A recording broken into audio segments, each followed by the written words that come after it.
Hello everyone, कैसे हैं आप लोग। आशा करता हूं आप लोग सही होंगे। आज की इस वीडियो में एक्सप्लेन करने वाला हूं 2002 में आई seed of Chucky movie. Without wasting your time video start करते हैं।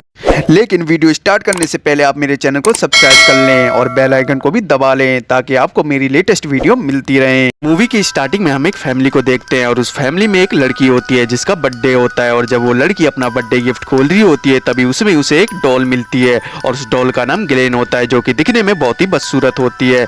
तभी वो लड़की जिसे वो बर्थडे गिफ्ट मिला था वो उसे डस्टबिन में फेंक देती है।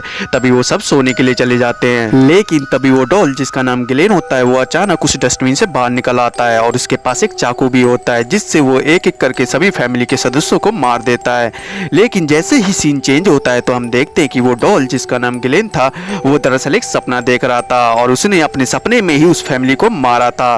पर वो असल जिंदगी में बहुत ही डरपोक था। पर तभी हमें यहाँ ये भी पता चलता है कि ग्लेन जो कि वो डॉल है दरअसल उसे एक आदमी ने कैद कर रखा है। और जिस आदमी ने ग्लेन को कैद कर रखा होता है दरअसल वो एक शो करता है जिसमें वो ग्लेन का मजाक उड़ाकर उसे बदसूरत कहकर पैसे कमाता था। तभी एक दिन ग्लेन टीवी पर एक शो देख रहा होता है और उस शो में दो डॉल के बारे में बताया जा रहा होता है जिनका नाम चकी और टिफनी होता है। तभी ग्लेन की निगाह उन दोनों डॉल के हाथ पे लगे एक लोगो पे जाती है जिसपे लिखा होता है मेड इन जापान। तभी ग्लेन को वही निशान अपने हाथ पे भी दिखता है। तभी ग्लेन को ऐसा लगने लगता है कि वो दोनों चकी और टिफनी उसके माता पिता हैं, क्योंकि उन तीनों के हाथ पर एक ही निशान था। तभी ग्लेन डिसाइड करता है कि वो वहां से भाग जाएगा और अपने माता पिता से मिलेगा। तभी एक दिन ग्लेन उस आदमी को चकमा देकर जिसने उसे पिंजरे में कैद कर रखा था वहां से भाग जाता है और फाइनली उस आदमी के चंगुल से आजाद हो जाता है। इसके बाद सीन चेंज होता है और हम उन दोनों डॉल चकी और टिफनी को एक कमरे में पड़े हुए देखते हैं। तभी वहां पर ग्लेन आ जाता है और वो चकी और टिफनी को देखकर बहुत ही खुश हो जाता है कि आखिर उसके रियल माता पिता मिल ही गए। तभी ग्लेन उन दोनों को उठाने की कोशिश करता है पर वो दोनों नहीं उठते। लेकिन तभी ग्लेन अपने जेब से एक लॉकेट निकालता है और उस लॉकेट पे लिखे कुछ वर्ड को पढ़ने लगता है। तभी उन दोनों डॉल्स में जान आ जाती है और वो दोनों खड़े हो जाते हैं जिससे ग्लेन बहुत ज्यादा खुश हो जाता है। पर चकी और टिफनी ग्लेन को नहीं पहचानते और ग्लेन को बोलते हैं कि तुम कौन हो। पर तभी ग्लेन कहता है कि वो उनका बेटा है और साथ में वो उन्हें मेड इन जापान वाला लोगो भी दिखाता है। तभी चकी और टिफनी वही सेम लोगो अपने हाथ पे भी देखते हैं तो उन दोनों को यकीन हो जाता है कि ग्लेन उन दोनों का बेटा है और वो दोनों ग्लेन को खुशी खुशी अपना लेते हैं और एक फैमिली बन जाते हैं। तभी वहां पर एक आदमी आता है जो कि टिफनी को अपने हाथ में उठाता है और उसके कपड़े उतार कर उसमें न्यू बैटरी फिट करने वाला होता है। पर तभी चकी एक लोहे की तार से उस आदमी को बेरहमी से मार देता है और उसका सिर धड़ से अलग कर देता है, जिसे देखकर ग्लेन का पेशाब निकल जाता है क्योंकि वो बहुत ही डरपोक होता है। तभी ग्लेन चकी और टिफनी से एक प्रॉमिस करवाता है जिसमें वो किसी भी इंसान का बेवजह खून नहीं करेंगे और फाइनली चकी और टिफनी उसकी बात मान जाते हैं। तभी उस रूम में एक औरत आती है जिसका नाम जेनिफर होता है और वो एक हॉलीवुड की बेहतरीन एक्ट्रेस होती है,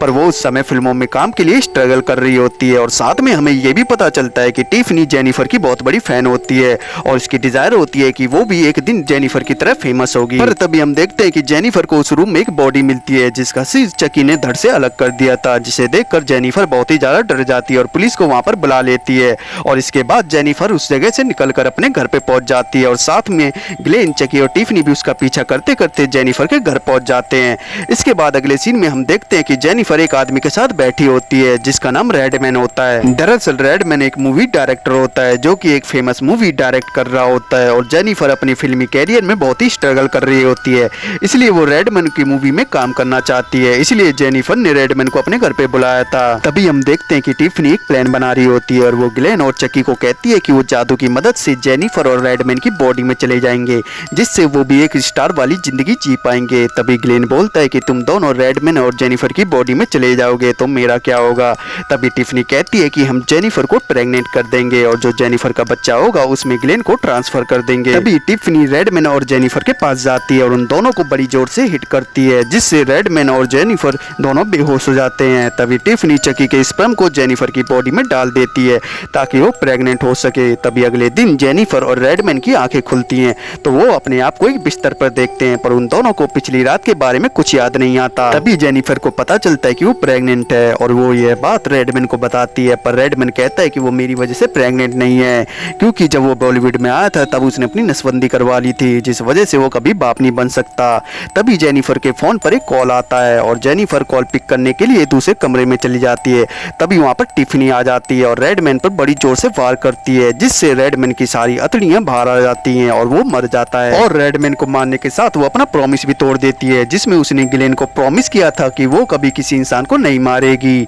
तभी वहाँ पर जेनिफर आ जाती है और वो रेडमैन की बॉडी देखकर बड़ी तेज से चिल्लाती है, पर चकी और टिफनी उसका मुंह बंद करके उसे बेड पर बांध देते हैं और वो डिसाइड करते हैं कि वो जेनिफर के ड्राइवर को वहाँ पर बुलाएंगे ताकि चकी उसके शरीर में जा सके। तभी टिफनी जेनिफर की आवाज़ में उसे वहाँ पर बुलाती है और जैसे ही वो जेनिफर के पास पहुँचता है तो वो दोनों उसे भी जेनिफर के पास बांध देते हैं। तभी हम देखते हैं कि जेनिफर अपने बच्चों को जन्म देने वाली होती है, क्योंकि टिफनी ने जादू का इस्तेमाल करके जेनिफर को प्रेग्नेंट किया था, इसलिए वो बहुत जल्दी माँ बनने वाली होती है। पर तभी जेनिफर को 2 बच्चे होते हैं, जिसमें एक लड़का होता है और एक लड़की होती है। तभी टिफनी चकी को कहती है कि वो उस लॉकेट पे लिखे वर्ड को बोले ताकि वो दोनों जेनिफर और उस ड्राइवर की बॉडी में जा सके। पर चकी कहता है कि वो उनकी बॉडी में नहीं जाना चाहता और उस डॉल में ही रहना चाहता है, क्योंकि इंसानों की बॉडी में बहुत सी बीमारियां होती हैं और वो बूढ़े भी हो जाते हैं, पर डॉल में ऐसा कुछ नहीं होता। पर टिफनी उसकी बात नहीं मानती और चकी और टिफनी में लड़ाई होने लगती है। तभी चकी टिफनी को चाकू फेंक कर मारता है, जो कि जेनिफर के ड्राइवर को लगता है और वो मर जाता है।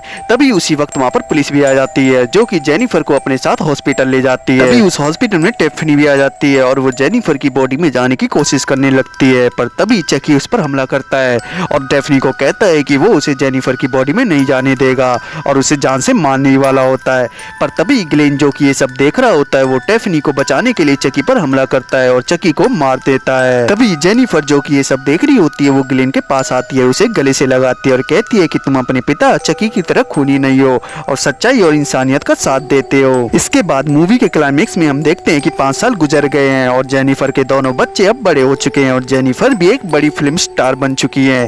तभी जेनिफर के पास वहाँ पर काम करने वाली एक मेड आती है और वो जेनिफर को कहती है कि वो वहाँ पर काम नहीं करना चाहती, क्योंकि उसकी डॉटर उसे बहुत ही घूर के देखती है और ऐसा लगता है कि वो उसे मार देगी।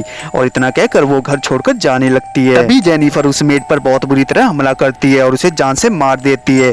और साथ में यहाँ पर हमें ये पता चलता है कि जो जेनिफर है वो दरअसल जेनिफर नहीं है, उसकी बॉडी में टिफनी होती है और उसके 2 जो बच्चे हैं, जिसमें एक लड़का होता है, उसमें टिफनी ने ग्लेन को डाल दिया होता है, इसलिए ग्लेन बहुत ही शांत होता है। और जो जेनिफर की बेटी होती है, जो कि ग्लेन की बहन भी होती है, वो बहुत ही खतरनाक होती है, वो अपने पिता चकी की तरह होती है।